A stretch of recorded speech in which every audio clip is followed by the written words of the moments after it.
to encourage wildlife into your home. Wildlife into your home? Well, as in to What, share... you leave the doors open and... Not into your bedroom.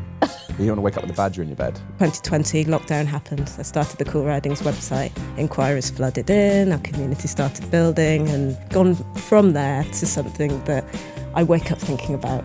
Jaw on the floor, it's a Jamaican flag, something I relate to in the sport, finally. And there was my purpose. Welcome to Talk Horse. Our gallop through the highs and lows of the equestrian world. I'm Pippa Funnell. I've been eventing for 40 years and I'm an author of a series of children's books. I'm Tristan Phipps. You may know me from Main Chelsea. However, I used to be a safari guide. I'm a lover of all things nature, wilderness. Of course, I'm horse curious, and again, learning more and more each week. Today's guest is someone who's helping to change the face of equestrian sport. Absolutely. She is proof that passion, purpose, and a serious work ethic can take you a very long way. I think yet again it's going to be a really, really interesting subject to discuss, and also one that we haven't really touched on too much. Do like and subscribe our pod and tell all your friends to listen in. There's so many interesting guests, and today's guest is going to be another from a different angle, but it will be very interesting to hear her views. Absolutely. So saddle up, join our equestrian community, and let's talk horse. Hello, Tristan. Hello, Pip. And I hear you've been doing exciting things in the television world. Absolutely, yeah. It's been an amazing few weeks, I have to say, for other things away from reality TV, which has been great. I think that's good for you to move. I'm not saying there's anything wrong with your Made in Chelsea and your reality TV, but I think it's good to be doing something a little bit different over another topic you're passionate about. Absolutely, a lot less and a lot more wildlife stuff, nature stuff. Well, it's all about the birds, isn't it? Absolutely, yeah. So I did love your weekend with our dear friend Alan Titchmarsh. I'm going to consider him a friend now. We've hung out enough times, I think. Oh, I've only met him the once. He's a big fan of you. But we did a segment for Love Your Weekend all about autumn birds, how to encourage wildlife into your home. And then previous week I did... Wildlife into your home? Well, as in to what, share... you leave the doors open and... Into your living area, not into your bedroom. You don't want to wake up with a badger in your bed, but unless you're into that sort of thing. More into your garden, exactly. You mean? Yeah. Encouraging birds into your garden, how to kind of supplement feed them in the colder months. And then I did one which was actually really interesting for me because obviously I live in the city. I think it's, living in the countryside is amazing. You have that connection with nature a lot more readily available. But for those of us who live in the city, I did a segment on BBC Morning Live about urban wildlife, and it's honestly fascinating how much wildlife we share our cities and towns with. We've got so many species that you maybe wouldn't be aware of. There's a huge bat population in urban areas. Obviously, the urban fox is a beautiful and very iconic species now in urban cities. You've got muntjac deer, peregrine falcons. There's so much going on. Hedgehogs, much going on. Surely you can't wake up with a muntjac in your garden in London? Probably not, because I've got quite a small little patio, but there are loads of them here, and there's loads of species that you probably, we've got one of the highest densities of peregrine falcon in the world here in London, which is really cool, and I love my birds. I know that because Tristan's got a camera on your little bird feeder. I do, yeah. And we've seen Mr. Naughty Squirrel in there eating his nuts. Yeah, he's basically had an all-you-can-eat buffet for the last few months, which is lovely for him. I'm trying to figure out where I can best place my bird cam, because I do love it, but I get a notification every time this dastardly squirrel climbs up and starts eating all my bird seed, which I guess is quite cute, but he's stealing all the food from my great tit. Because I've got a great tit that's been... I knew that would get a giggle out of Pip. Sorry. It's a bird. Yeah, sorry. Great, I got a great tit in my garden, and it's having to fight for time on my bird feeder with I've got a blue tit that lives in my porch. Cute. But anyway, I actually saw your clip. Yeah. And I was very impressed. I thought, watch this space. That's the goal, Pip. The serious Tristan. Not that Made in Chelsea Tristan, the serious passionate Tristan. Yeah, no, I thought it was good. That's what I love. You fancy having a little peep at Pip and I live? Remember, we've got the London International Horse Show, one of the biggest events in the equestrian calendar at the amazing London XL. We are doing live shows, 3 live shows. 3 live shows. Friday, 2 on Friday, 1 on Saturday. Yeah. Pip's doing a masterclass.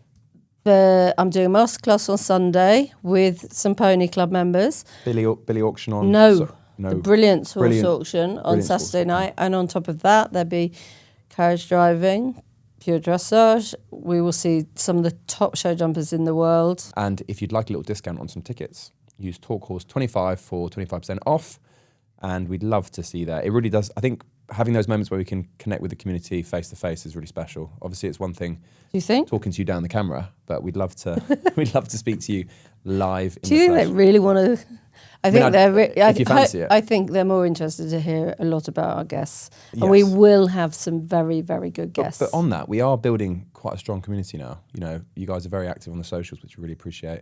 Sending in lots of questions, lots of stories. So please keep them coming. And yeah, We'll try and answer them very soon. Tristan will be able to answer all these questions about horsey questions. Pip's put into the diary that we have to do a annual pop quiz now. So very soon we'll be doing a What has Tristan learnt over the last year quiz? if anything at all. Yeah, and it'll be unedited, so you guys can actually see if I have learned anything, which will be, I'm sure, much to Pip's delight until I get them all right, and then she gets upset. So off the back of that, today's guest is also going to be at the London International Horse Show. Shall we welcome her on? Yes? Shall I welcome her on? Yes? Today's guest is breaking boundaries in the equestrian world. She's bringing real-life change to the sport. She is the founder of Cool Ridings, championing diversity and inclusion in equestrianism, and she's also a talented event rider herself. So, let's talk horse with Lydia Heywood. Lydia. Welcome. Welcome to our lovely home. I think it's comfortable, isn't it? Feels really homely. Lydia, first question we always ask on Talk Horse, which is probably quite an easy one for you to answer, is how did you first connect with horses? Where did your love of horses come from? I connected with horses at a riding school when I was 11, and this pony called Alfie was a fluffy 12-hand type. Looking back, I think he might have been a Dartmoor, but I wasn't too into my breeding back then. He was a great place to start, and then I wanted to get my own very quickly. I don't like to do things by halves, and yeah, my mum was warned that you can't do horses on a shoestring. She didn't listen, and here we are. Yeah. It all worked out in the end. Yeah, it all worked out. I mean, What made you go down to the riding school? Had you got books? Had you watched it on telly or? Sure, my mum loved horses. She Oh, didn't right. have the support from her mum as she was growing up, so that was a nice extracurricular activity for me. When the swimming pool closed, I was really into diving and swimming, got all my badges, and then the floods came in 2008, so Probably quite they had to well shut. prepared for it. Diving into a water jump, What yeah. was the flood stage? Yeah, there's some crossover, not Yeah, much. yeah. I still swim to keep my core nice and strong. Nice. But yeah, I went to that riding school, and I think a few months later we were flicking ththrough magazines looking for horses to loan or buy. I was quite insistent that I wanted my own and not to loan, but I didn't really know what loaning meant. So I just had my heart set on having my own. But looking back, loaning's just as good as having your own when you find a nice one. So when you started the riding school, were you, because I know you do some eventing, did you go straight into eventing? Did you kind of how did you connect with that part of the sport as well? Or Sure. So I wanted to get involved in lessons with the Pony Club. So Pony mum. Club. So you joined, because this is really interesting, because I'm a great fan and supporter of the Pony Club. So did you get into the Pony Club through being at your riding school? It was my mum's idea to start a pony club. She was in the Cotswold Vale, and that's the one that I joined as well. We have Pony Club camp at Cheltenham Racecourse. Oh, right. that's a good spot for it. It really is. Plenty of stables, some for ponies and some for riders. You club together in groups of 3 with Well, camp often beds. people have said and that the stables are often, one of the best places to stay when you're at these events. better than a tent. I'd Yes. say, yeah. Make it You all haven't messy. experienced that yet, I have Tristan? I have fallen asleep in a stable before. Yeah, Have you? not because of my connection to the equestrian world, just practicality. Anyway, A So Accommodation. Pony Club Accommodation. camp, was that after you got your own pony? That's right. Yeah, Bella, she was a grey Welsh cross, very safe, what we call bomb-proof, so I could go through the woods alone and my mum wouldn't need to worry about me having a tumble. But she wasn't competitive, didn't want to jump. So she showed me up a lot at Pony Club, but taught me a good seat when she did the emergency stops in front of most fences. So what was it at that age that you loved so much about horses, and what kind of made you, pursue this kind of with career and with passion? I think seeing that glisten in my mum's eye when she saw me on a horse, I knew that it was something that we'd both enjoy together. And then I wanted to see some improvements in my pony, make sure that she was in the best condition she could be, in the best kind of way of going as possible. Mum had a share horse called Tom, who was a dappled bay, beautiful kind of hunt-type Irish draft, who would hack in a nice outline. Bella wouldn't. So I said, Mum, how can I get Bella in an outline like that? That's kind of when we knew that I needed a next step up. And River came into my life. He was like a Ferrari. Yeah. So it really was a step up. Like a Vauxhall Corsa to a Ferrari. Exactly. And you were still in the pony club at this time? Yes, still with the Cotswold Vale. And my instructors saw me arrive on River, and I was kind of put into the bigger groups, which is what I wanted. We were jumping good height. It was quite an excitable sort. I remember one day where there was a sprinkler going across the track at the racecourse, and it made him go on his toes and stand up. But I was used to all that by then. The coach was saying, "Get off, get off." I said, no. Why would I get off? And was it just excitable? So your first pony was A Dobbin. a Dobbin. And then a Ferrari. And then a Ferrari. Because it's really interesting, because I did I did some filming yesterday for the Pony Club conference. It's out in February. And it's so interesting seeing the different types of ponies and horses. And I say often, the different mindsets these horses and ponies have and how different they are. And the one thing I was saying, it's amazing with Pony Club kids, with their ponies that are go, go, go, but they're all the time saying, whoa, whoa, whoa, and with their seat, their bottoms are going, go, go, go. And so sometimes these ones like Ferraris, but I bet Cheltenham Racecourse, they probably thought, oh, I'm off. That's right, yeah, straight from the stables onto the track that was maybe 3 miles long, and he just thought we were off. Wow. No, we're just going to walk here. No, we're not. You don't walk a Ferrari. No, that's it. So was it the arrival of River that took you from thinking that this would be a hobby to a career? Was that the kind of turning point for you? Yeah, I've got a competitive nature. Yeah. So when I got a taste of winning, I wanted to keep tasting it. So then you started eventing at that point, or? So I was focused on show jumping to start with. Yeah, I qualified for Scope, which is like a national championship, and with River. River, yeah. He started to show signs of arthritis, so we slowed down with River and matched him up with somebody with lower ambitions. And Billy was my next ride. He was Billy, not one of ours. No, maybe one day. Billy was from Ireland, quite a weedy 3-year-old that hadn't been handled, and that did alarm my mother. We were guided by a fantastic friend called Joanne Holder, who was already employing horses from Ireland. So I was able to kind of refine my skills and bring new tools into my toolbox through working with these young horses. And Billy was one that Joe said has potential to take me to a good level of eventing. So we stayed together for 10 years, and I started to represent Jamaica on Billy. Yeah, so it was Billy that changed your mind, from exclusively show jumping into eventing. Yeah. And had you dipped your toe in the water in terms of eventing beforehand, or did you just go straight in with Billy fresh? So with River, I was based at a yard that had a great cross-country course called Deer Park in Cheltenham, and we were whizzing around there regularly. But the thing that stopped me competing River in eventing was my fear of dressage. It is quite terrifying. You obviously got a real...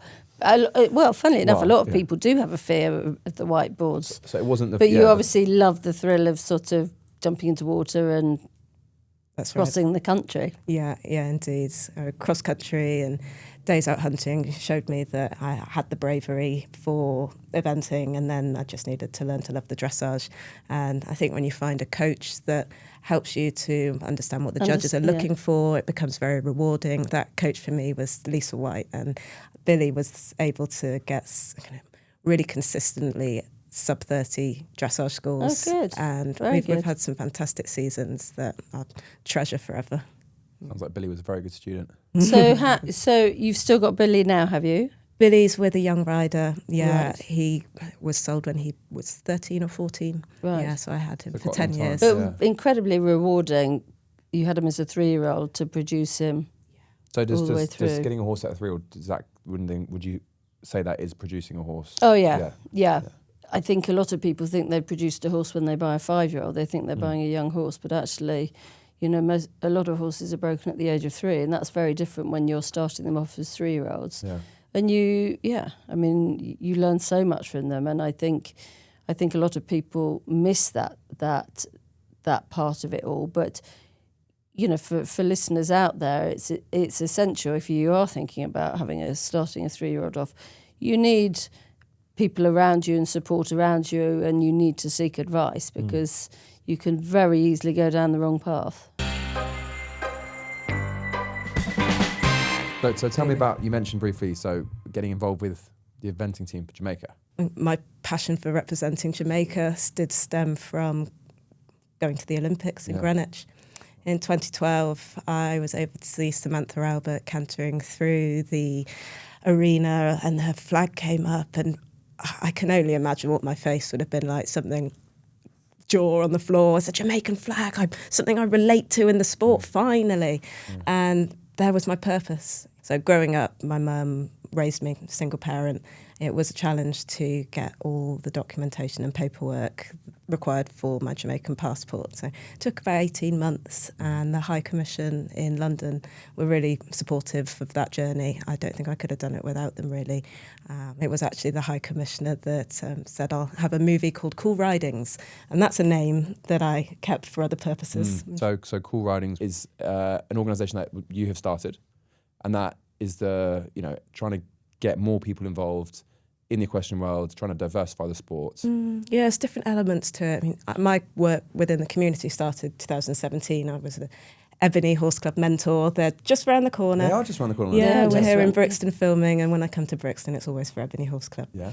Pippa and I were saying we want to go and visit. So you must, because it's just up the road from here. Surprised you haven't been already. Sorry, I interrupt you. So tell me, so you connect with Ebony Riding School? Yeah, my mum saw something about them online and said, hey, Lydia, you better connect with these people because I feel like your journey could inspire the young people. And she wasn't wrong. Yeah, I've met some fantastic young people there, and they've inspired me more than I've inspired them, I think. Well, that's not the case. Because there was a jockey, wasn't there? Khadija Miller. Yes, that's right. Yeah, indeed. I went to race day with her recently. So she's got her amateur licence now. She won the Magnolia Cup when she was just a teenager. So talk me through how this dream, this idea of Cool Ridings became a reality, and how you kind of implemented that, and where it's gone from to what it is now. Sure. I mean, Ebony Horse Club inspired me. Like I say, we filmed with Horse and Country there, learning with Lydia, and the producers at Horse and Country let me know there was a different audience tuning in here. You've got the likes of various GB medalists doing series with Horse and Country, but it's less relatable for young people in the city. And I wanted to make sure that I stayed a point of contact for riders at Ebony and helped to highlight pathways for those riders and riders that have a similar journey to me, maybe single parent households, perhaps they could represent developing nations. And 2020, lockdown happened. I started the Cool Ridings website. Inquiries flooded in. Our community started building, and it's gone from there to something that I wake up thinking about. So, how many members have you got in Cool Ridings, and how do they join up or find out about you? There'd be about 50 of us now, and there's a separate community that like to hear about our events and come along to the likes of London International Horse Show and Cornbury. Contact form on our website, coolridings.com. So do get in touch, and I will be able to let you know about upcoming events. We overcome so much together.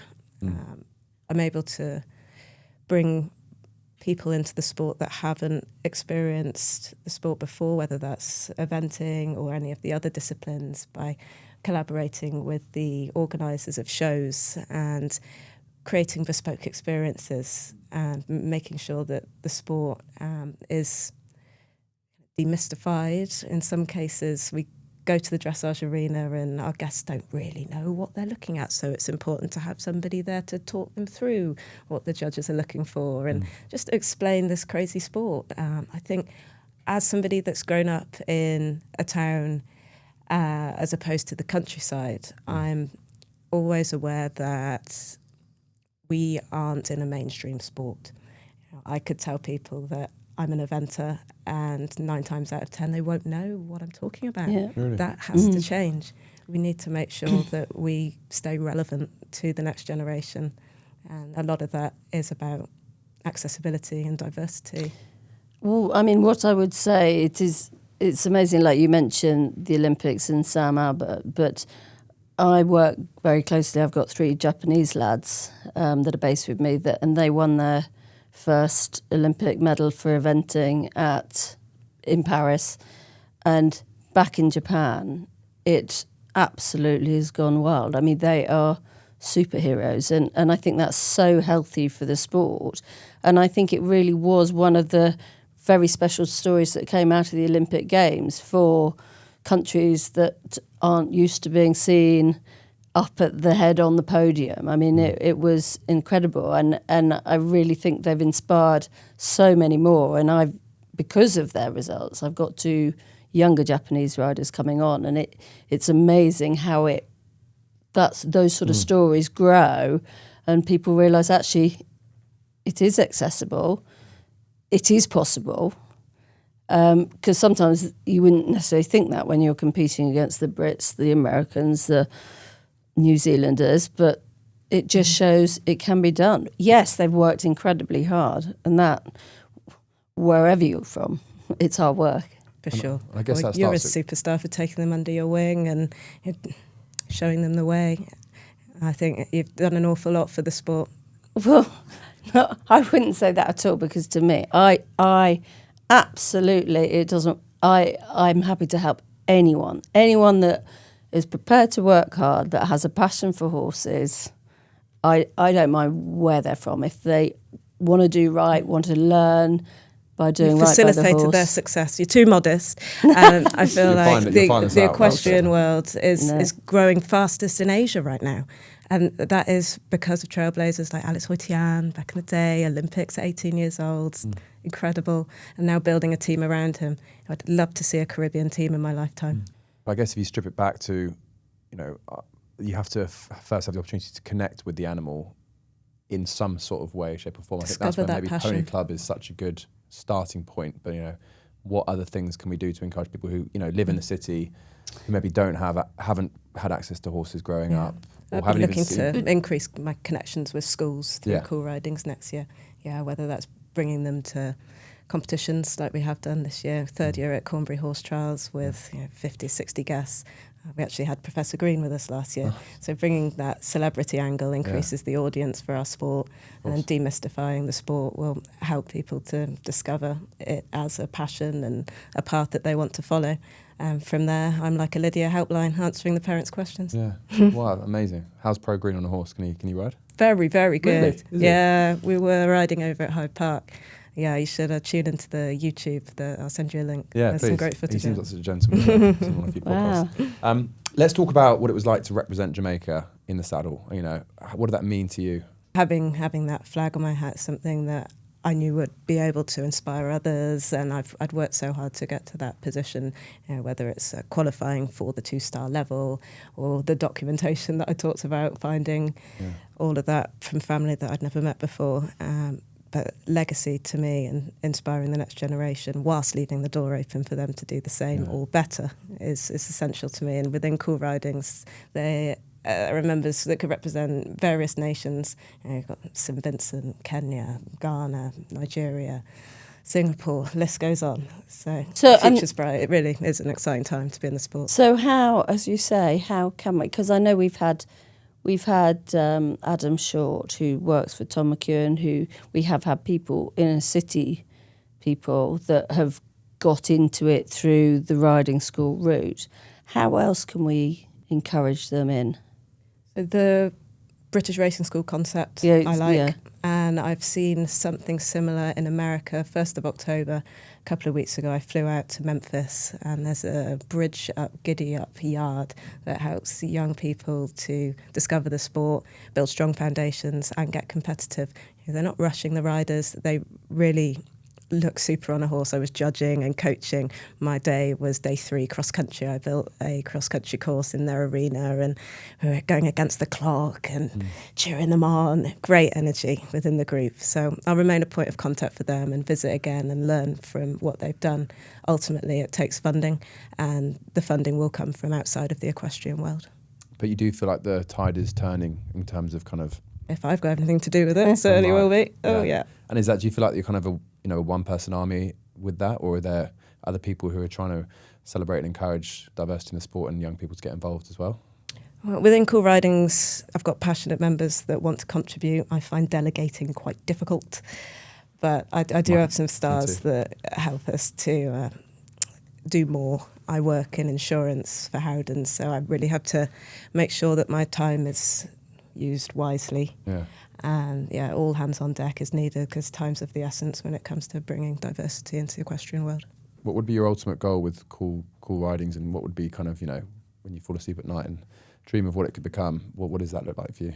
So there'll be various riders that represent their countries, and there'll be media opportunities to align with the brands that have supported us to get to that stage, and a yard with a syllabus and a top coach that sincerely wants to see everyone succeed. I see us going to shows together, walking the courses together, helping the younger riders know that they belong and kind of not make the same mistakes that we have. It's not been a smooth journey for me, so I can definitely help people dodge some mistakes along the way. And I believe you are an ambassador for the London International Horse Show, is that correct? Yes. Yeah. And are you going to be there? Because we're going to be there. Great. Are you going to be there with Cool Ridings, or is that... That's right. We've got a panel Monday 22nd of December at 3:30. Hopefully see you both there. On the Talk Horse chat show stand, did you say? Where's the... Believe so. Yeah. Amazing. Yeah, we did some filming with Becky Moody at Trent Becky Park last week. So 6 riders, and 3 brought their own horses and 3 borrowed horses from the riding school. That's what I'm talking about, accessibility. Yeah. There are people within Cool Ridings that don't have their own horses yet, and they had an opportunity to all ride together. Yeah. It doesn't happen often, because I have to work with venues that can... facilitate that kind of... Yeah, it's tough to find a venue that can also allocate horses. Not impossible, and we'll be doing it in 2026. But our last training... But that's also quite like... Thank you. Sort of kids in the pony club that can't afford, because the pony club, they have members now that they can't afford centres to have their and own branches. Yeah, exactly. And that's the thing, trying to create more centres like that, really, isn't it? Yeah, we're losing so many venues to housing developments and all sorts. So, and the cost of it all, and you hear constantly of riding schools being closed down. It's true. I mean, the cost of the sport is prohibitive for some, but I try to make sure it's not the focus of conversations. I think there can be a correlation between being black and being poor that is incorrect. There are families that are choosing sports for their children, and it's not the equestrian world, because there are no role models to prove that we can be successful in the equestrian world. Where's Lewis Hamilton and Serena Williams of the equestrian world? Exactly. You are currently representing Jamaica. Yeah. What is so we've got, how many years have we got until the Olympics?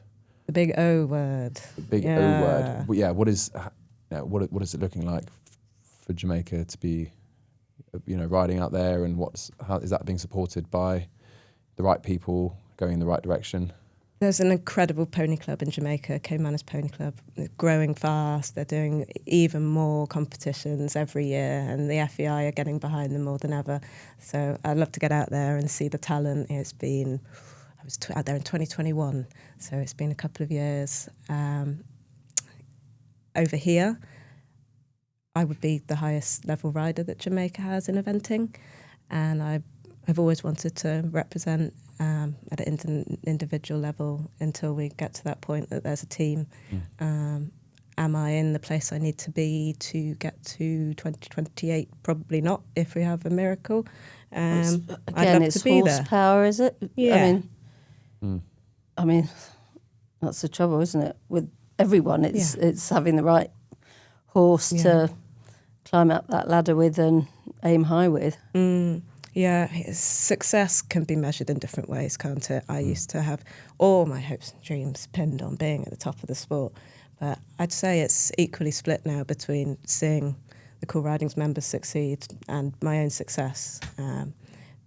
Being a champion isn't just about having a medal around your neck. Amen to that. Yeah. Not that I can relate too well, but I definitely support that. My experience at the Olympics is slightly limited, I'm afraid.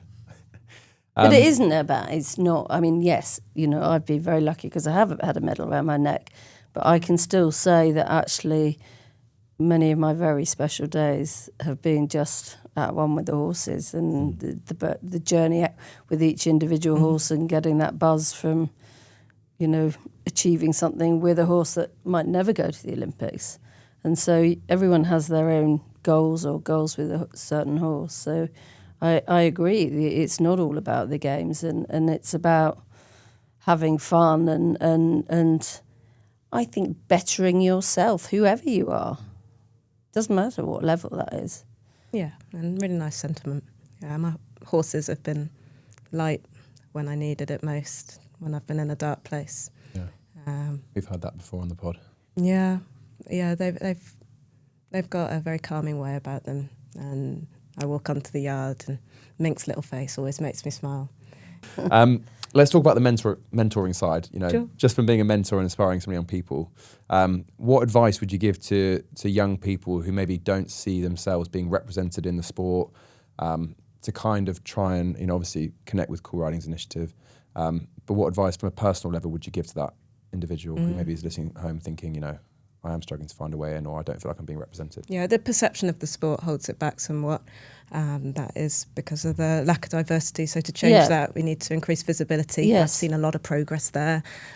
So when it comes to riders in the city or young people that would like to ride, you know, are their parents willing to take that step into the countryside to find a horse, to let their child have a try? If not, are there transport links that the equestrian world can create to make sure young people can access horses? I've just come from America where they send a minibus out 4 times a week and pick up these young children. Their parents might have other commitments, no driving licence. You know, how are we going to get young people to the yard? I've worked with community groups in Gloucester. These children don't have ovens in their house. You know, they don't leave the city, and I've taken them to yards where they can hack round 100 acres and have stable management lessons, discover their passion for the sport, and then the pathways created for them to come back next summer. And we need to make sure that these initiatives are being built and being advertised widely. Even our competitions aren't advertised widely. If you're in the sport, you know badminton and Burley. If you're not in the sport, you probably don't know what those words mean. Badminton, hitting a shuttlecock. You know, can we do school trips? Can we bring school children into the sport and show them what it's all about?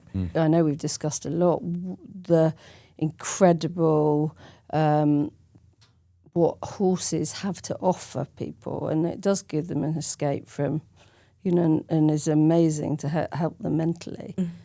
But it's trying to think outside the box, isn't it? So that we do find ways to bring them in. Like, you know, you maybe look at it in a very different angle, and that's what's so good about these podcasts, because I'll go away thinking, actually, how can we help these people? Yeah, and that is the point, isn't it? These you know, we are kids exploring the whole of the equestrian world, you know, the amazing parts, the parts that can be improved, and everything in between.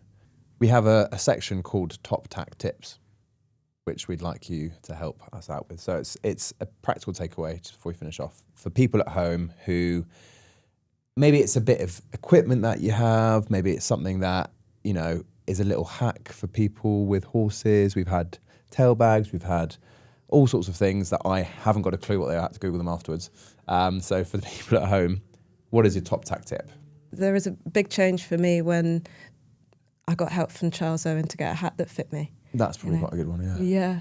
Afro-Caribbean riders have struggled for years to find a hat that fits. So I'd be riding along and I'd get a smack on the back of the head in the hunt field because people saw that it was just wobbling on my head. And I knew that too, but we'd gone to every tack shop known to man trying to find a hat that fit, and I just had to go for one that was super big until Charles Owen. Charles Owen. Finally, Lydia, before we finish, and this is, you know, a final message to help inspire, to help people who live or love horses to connect, what piece of advice can you give people at home, just to summarise all your amazing inspiration from today? Stay true to yourself, be proud of yourself and your horse at all times, even if you've not got that first place rosette that you were hoping for.